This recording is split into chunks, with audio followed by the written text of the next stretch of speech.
TV. Yabana Kishasa. Oh, Shilo, Mwana Kakol. Les seules chaînes au côté de ça. Yango yo big. Dans le bien la chaîne Big Congo TV. Waouh. Avec les deux jumeaux. Banaki. Oui. Pour s'abonner massivement. Pour chambre savon. Pour s'abonner. Pour compter la chaîne Oyo. Pour mettre kaka Big Congo TV. Yabana Kishasa. Waouh, yabana ya Congo pe ya moi. Yaya, awa na kati ya Big TV, yo sala ba vampirité. Ndenge balobaka na français, l'amour c'est une cycle de Kulungongo. Toi connais moi, moi connais toi, nous connaissons. Et ça, if na if, off na off. C'est entre nous, entre parenthèses. Il tchétchera, il tchétcheri. Et les biloba na kin, et les biso. Alors, bibi tout palanganete. Pour s'abonner. Pour s'abonner seulement. Les seuls rebelles à Big Congo TV. Oui. Donc, biloba vous m'avez bilongé ça. Les seuls rebelles à mingi, exact. Congo, Mobimba Boye, les deux jumeaux. Toza pena, tata moko, maman moko, bakoko différent. Koko moi c'est koko mbana. Na yebite bino mo luka banani. Oui, Zabiso. Ce que Zabiso te. Bon, si na Biso. C'est le temps. Ah, na Big. On considère que tout fait. Avec les deux jumeaux. Oh, wow. Numéro de téléphone 084 21 61 961. Les deux jumeaux. Bangoulou mi parle. Yaya. Biso les agaramo, moko. Yé moi il y a 3 mois. Amélissimi. Oui. Moi la inné. Collé la moi ne changer. Moi na comment vibrer le téléphone. Au coup de moi na fait tout cas. Ndeta soki moi na dominer l'hôpital cinquantenaire. Docteur alobi okanga bangote. Asali biso lettre transfert. Botuna biso batindi biso wapi. Na Botour. Toza wa mwana la lagi na Botour. Toyebi te basali ya Android au double SIM. Mais natongo tokezwa mwana toyeli na cap ata besoin asalite longola mwana pampex libumo mwana et pour me réclamer le code téléphone oyo apena votre caca le bébé n'a pas disponible veuillez recharger le nourriture. Merci ya mtozo yango yango pona biki pour s'abonner pour Big Congo TV pour le boss ya le boss José Coco Mobala Pembe. Wow. Atala molili apes éclairage. Oh, soko yi babetaka mabe, babetaka en gros en détail. Lelo, yemoko boss. Yemoko boss José. Ah! Ozane boss José Coco. Wow. Pour s'abonner, yakoloba mingi ezate mbala sima tokotinda biloko ekosepelisa bino. Wow. Pona koyeba biso ba feti ba manifestation nyonso matanga kutobeka yango te me bato bakufaka. Biso bete okufa. Tango olela kolele bebisa kelongi esengaka mutasa nini alongolo ba stress ba ABC ba tafula ko telefone sito che wana. Wow. Benga biso na nzele ya limero yemoko chaîne yoyo. Big Congo TV. Oh, banaki. Wow. Yakoloba mingi ezate. Tokobana. Bye bye. Alors, Kika Yabin Karougou, bonjour. Bonjour. Je vous trouve ici à Washington, D.C. Qu'est-ce que vous venez faire dans la capitale américaine? Je suis ici pour pouvoir parler avec les décideurs américains dans les différentes institutions, que ce soit au Congrès ou au département d'État ou même au Conseil national de sécurité. Et pourquoi pas les différentes structures qui s'intéressent au Congo et leur parler de la situation actuelle au Congo, qui est une situation catastrophique. Vous venez directement de Goma, ville sous occupation AFC M23, donc de la rébellion, oui, où vous accompagnez l'ancien président de la République, Joseph Kabila. Quelle est la situation d'abord sur place? Ben, la situation est calme, mais difficile. Difficile surtout parce que le gouvernement central de M. Tshisekedi a décidé de sacrifier et de punir et d'asphyxier les plus de 10 millions d'habitants des deux provinces, le nord et le sud Kivu, en les coupant du système financier national et pourquoi pas mondial. Alors l'argent circule difficilement, ce qui fait que la vie est difficile. Mais n'empêche, les gens sont là, ils vivent clopin avec ce qu'ils peuvent faire.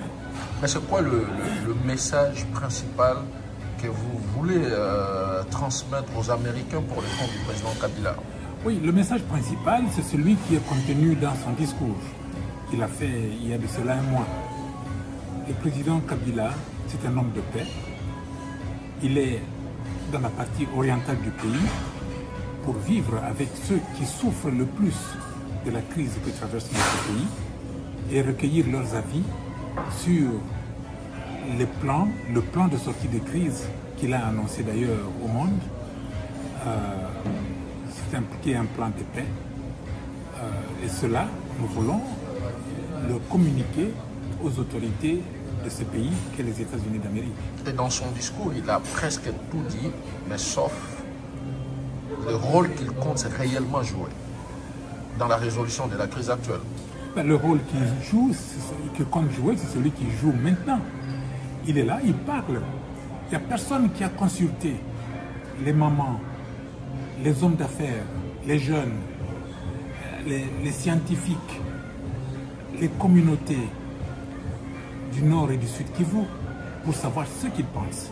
Nous voyons des initiatives de dialogue un peu partout, que ce soit Luanda, Nairobi, Lomé, Doha, Washington. Tout le monde est là, sauf les concernés, les premiers concernés. Et les premiers concernés, dans ce cas, ce sont les populations meurtries des deux Kivu.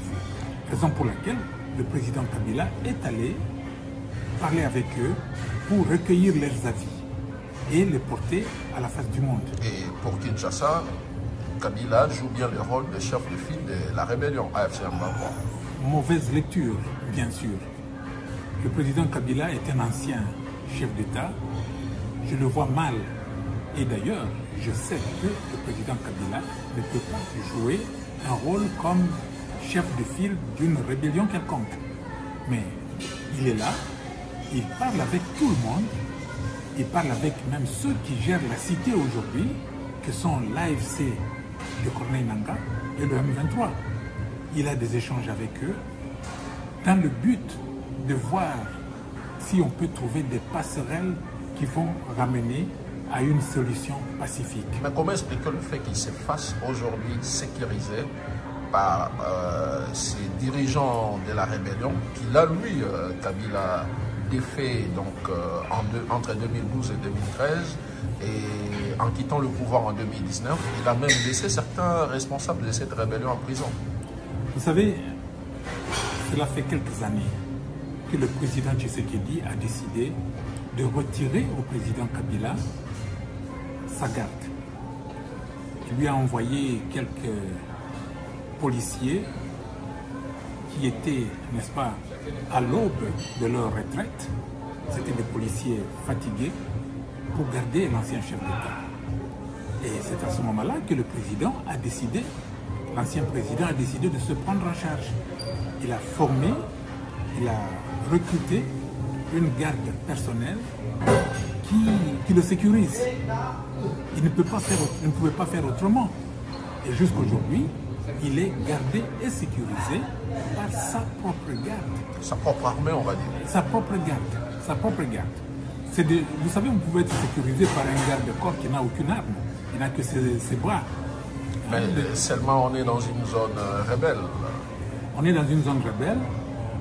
Il n'est pas en contradiction avec ce que les rebelles font. Je dirais même que les objectifs de la rébellion sont les mêmes que ceux du président Kabila. Le président Kabila a dit, sans le cacher, dans son discours, que au point numéro 1 d'ailleurs de son plan de sortie de crise, qu'il fallait mettre fin à la dictature et à la tyrannie. Mais comment expliquer que celui qui a défait cette rébellion en 2013, 2012, 2013 puisse aujourd'hui avoir le même objectif que cette même rébellion? Le nom peut être le même. Hein? M23, pour ce cas précis. Mais les objectifs sont différents. Nous l'avons dit. Les objectifs qu'avait le M23 en 2012-2013 ne sont pas les mêmes qu'aujourd'hui. Aujourd'hui, le M23 a été à Kinshasa, invité par le président Tshisekedi. Ils se sont entendus sur un certain nombre de choses. Cet engagement n'a pas été accepté par l'homme qui dirige le Congo aujourd'hui, et ils ont pris les armes pour se défaire de la dictature et de la tyrannie. Et voilà, je pense que si vous faisiez un sondage aujourd'hui, je crois que 99% des Congolais vous diront qu'il faut se défaire de la dictature de la